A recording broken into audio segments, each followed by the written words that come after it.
सनातन धर्म की जय हो, हिंदू राष्ट्र की जय हो। अब कोई ये नहीं कहता है कि भैया आप यादव हो, ठाकुर हो। अब केवल हर कोई सनातनी यही कहता है कि मैं हिंदू हूँ।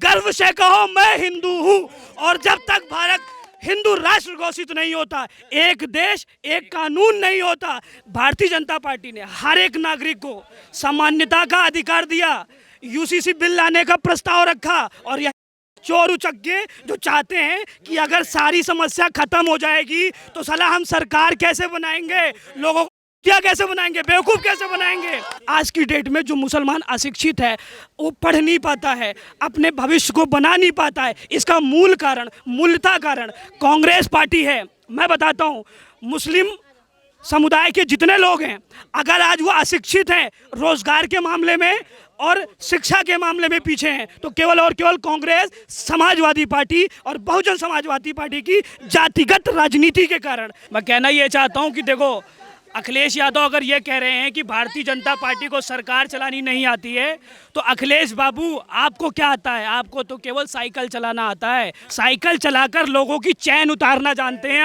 और हमारा बाबा, हमारे योगी बाबा चैन नहीं उतारते, साइकिल नहीं चलाते, सीधा बुलडोजर चलाते हैं माफियों पर।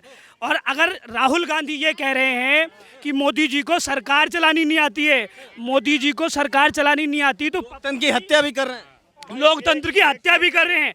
अरे भैया, मैं राहुल जी आपसे ये कहना चाहूँगा, हमारे माननीय प्रधानमंत्री जी आपकी तरह विदेशों में जाकर देश की हत्या नहीं करते, अपने भारतवासियों की हत्या नहीं करते। आपको शर्म आनी चाहिए। आप विदेशों में जाकर के अपने देश के हर एक नागरिक की हत्या कर रहे हो। ऐसे इंसान को चुल्लू भर पानी में डूब के मर जाना चाहिए। आप कैसी बात करते हो? आप एक कांग्रेस के लीडर हो, कांग्रेस को प्रेजेंट करते हो। आपके अंदर तो किसी बच्चे, छोटे बच्चे को भी प्रेजेंट करने की हैसियत नहीं है आपकी। जो व्यक्ति अपने घर का भेदी हो, अपने देश का भेदी हो, वो देश क्या चलाएगा? भारतीय जनता पार्टी की सरकार आने पर भारतीय जनता पार्टी ने हर एक नागरिक को सामान्यता का अधिकार दिया, यूसीसी बिल लाने का प्रस्ताव रखा। और यह चोर उचक्के जो चाहते हैं कि अगर सारी समस्या खत्म हो जाएगी तो साला हम सरकार कैसे बनाएंगे, लोगों को क्या कैसे बनाएंगे, बेवकूफ़ कैसे बनाएंगे। लेकिन नहीं, अब नहीं होगा ऐसा। अब ऐसा नहीं होगा। एक छोटा सा भी बच्चा जब अब पैदा होता है ना, तो उसके मुंह से केवल एक ही चीज़ निकलती है, जय श्री राम। सनातन धर्म की जय हो, हिंदू राष्ट्र की जय हो। अब कोई ये नहीं कहता है कि भैया आप यादव हो, ठाकुर हो। अब केवल हर कोई सनातनी यही कहता है कि मैं हिंदू हूँ। गर्व से कहो मैं हिंदू हूँ। और जब तक भारत हिंदू राष्ट्र घोषित नहीं होता, एक देश एक कानून नहीं होता, तब तक हमारे माननीय प्रधानमंत्री जी, हमारे योगी जी इस देश के लिए सर्वथा कार्य करते हैं और करते रहेंगे। और वो सिर्फ अकेले नहीं है। राहुल जी, आपकी ये भूल है कि अगर आपके पीछे आप जो है भारत जोड़ो यात्रा करते हो, पैदल चल के करते हो, तो वो केवल और केवल आपके बुलाए हुए पैसों के टट्टू के भाड़े हैं। अगर आपको वास्तविकता में किसी के लिए प्रेम देखना है तो आप अपना कैमरा चारों तरफ दिखाइए और आपको पता चलेगा कि योगी की लोकप्रियता, सनातन की लोकप्रियता, भारतीय जनता की लोकप्रियता सिर्फ पैसों से नहीं खरीदी जाती, यहाँ से आनी चाहिए। यहाँ से आज के छोटे छोटे बच्चे यहाँ पर किस लिए आए हुए हैं? सिर्फ और सिर्फ अपने राष्ट्र प्रेम के लिए आए हैं। भारत का भविष्य है ये, और ये भविष्य तभी ये उज्जवल कर सकते हैं जब इनको सच और झूठ का पता चलेगा, जुमले वाले सरकारों का पता चलेगा।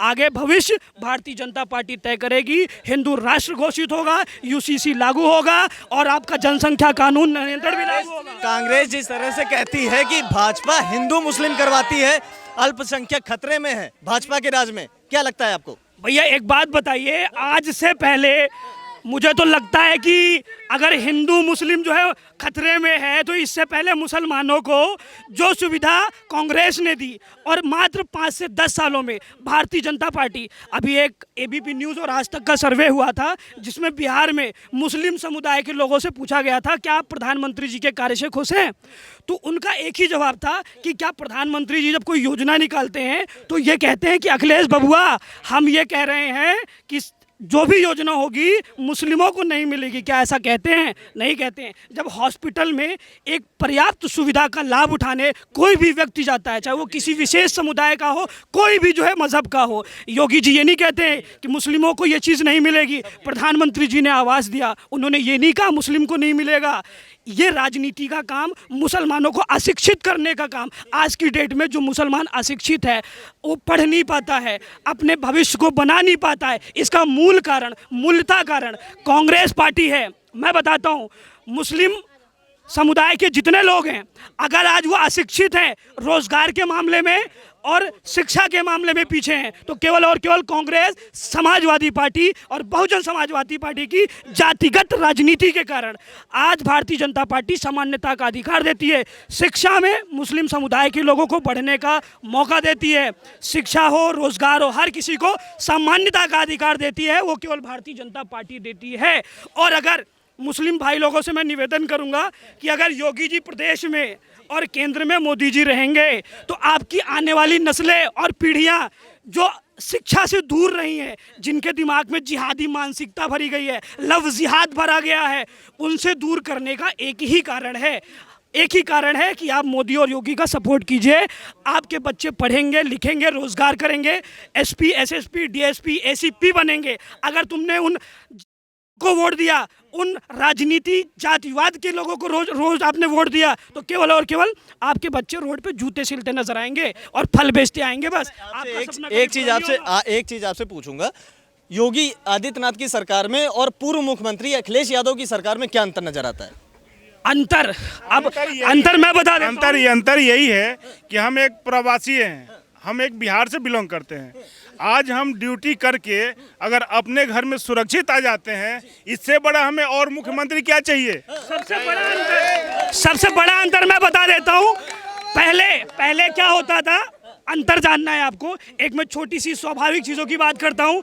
एक अंधा व्यक्ति आज रोड पे निकल जाए, अंधेरे में निकल जाए, बिना गिरे, बिना लड़खड़ाए अपने गंतव्य स्थान तक पहुँच जाएगा। उससे पहले साला अगर कोई महिला, कोई हमारी बहन बेटी अगर प्रेग्नेंट होती थी और रास्ते में जाते जाते उसकी ऐसी हालत हो जाती थी कि मौत के मुंह से बचाकर ला पाना भी मुश्किल होता था, लेकिन आज तो एक अंधा भी चश्मा पहन कर चुपचाप अपने घर चला जाएगा। ये परिवर्तन है। हमारी बहन बेटियों को बचाया, हमारी रोड बिल्कुल क्लीन स्वीप कर दिया। जाओ, दौड़ो, और जितने भी माफिया गुंडे हैं दौड़ते दौड़ते वहीं पे गिरेंगे और बुलडोजर आकर उन्हें कुचल देगा। ये योगी जी ने किया है और ये अंतर दिखता है आपको। आप रोडों पर जाकर ये देख सकते हैं। अध्यादेश के लिए अब वो हर एक राज्य में जाके सारे मंत्रियों और मुख्यमंत्रियों से बात कर रहे हैं कि अध्यादेश पे आप हमारे साथ आइए, समर्थन कीजिए। और अगर ये अध्यादेश रुक जाता है, ये जो केंद्र सरकार अध्यादेश लेके आई है केजरीवाल के खिलाफ, दिल्ली सरकार के खिलाफ, अगर ये हो जाता है तो 2024 का जो लोकसभा चुनाव है उसकी रणनीति कहीं ना कहीं यहीं से सेट हो जाएगी। ये मैसेज एक पब्लिक में जाएगा कि हाँ, पब्लिक अब मोदी जी को छोड़ के अब विपक्ष पे भरोसा कर रही है, विपक्ष को चाह रही कि आगे आए। क्या कहेंगे? एक तो ये अध्यादेश उचित है इसलिए कि दिल्ली एक तो स्वतंत्र पूर्ण राज्य नहीं है संविधान के तहत, केंद्र शासित प्रदेश है। किसी भी देश में जो देश की राजधानी होती है वहाँ विधानसभाएं नहीं होती। अमेरिका बड़ा लोकतंत्र है, इंग्लैंड बड़ा लोकतंत्र है, लेकिन वहाँ भी जाएंगे तो वाशिंगटन डीसी में विधानसभा के चुनाव नहीं होते। वाशिंगटन डीसी जो अमेरिका की राजधानी है यूएसए की, वहाँ विधानसभा नहीं है। वहाँ सीधा सीधा केंद्र का शासन होता है, डायरेक्ट शासन होता है केंद्र सरकार का। तो दिल्ली में विधानसभा का होना भारत के लोगों के लोकतंत्र के बारे में मैच्योरिटी का परिणाम है। आपको यहाँ विधानसभा दिया है, इसलिए नहीं दिया है कि आप सब पर उंगलियाँ उठाओ, इसलिए आपको विधानसभा यहाँ दिया है कि आप राज्य की जनता की बेहतर तरीके से सेवा करके दिखाओ, ज़्यादा सर्विसेज डिलीवर करके दिखाओ। दिल्ली समृद्ध राज्य है, यहाँ गरीबी है, झुग्गियों में, कमज़ोर बस्तियों में है, उनकी सेवा करो। जहाँ समृद्ध क्षेत्र है, व्यापारिक क्षेत्र है, वहाँ भी मौलिक सुविधाएं चाहिए, वहाँ भी सिविक फैसिलिटी चाहिए, वो डिलीवर करके दिखाओ। आप केवल हंगामा खड़ा करके, नए बहस क्रिएट करके आप दिल्ली की जनता का नुकसान कर रहे हो, दिल्ली राज्य का नुकसान कर रहे हो। दिल्ली में जो सिविल सर्विसेज एक्ट के बारे में संशोधन किया है सुप्रीम कोर्ट के डिसीजन के बाद, सुप्रीम कोर्ट ने जो डिसीजन दे दिया था, यदि यहाँ के सरकारी आईएएस अधिकारियों के आप मनमानी तबादला कर दोगे तो आपके खिलाफ जो भ्रष्टाचार का जांच हो रहा है वो जांच आप स्वयं करने लग जाओगे। वो फाइल्स आपके मंत्रियों के कब्जे में चला जाए। इनका मंत्री सौरभ भारद्वाज आईएएस ऑफिसर जो जांच कर रहा था मनीष सिसोदिया के केस का, उसके ऑफिस में घुसकर सारी फाइलें उठा कर ले गया। ये मिनिस्टर का काम नहीं है। आप सर्विसेज एक्ट को वायोलेट नहीं कर सकते। आईएएस ऑफिसर के जो जांच अधिकारी है उसके चैम्बर में घुस के आप फाइल्स नहीं निकाल सकते। ये सर्विसेज एक्ट का वायोलेशन है। ठीक है।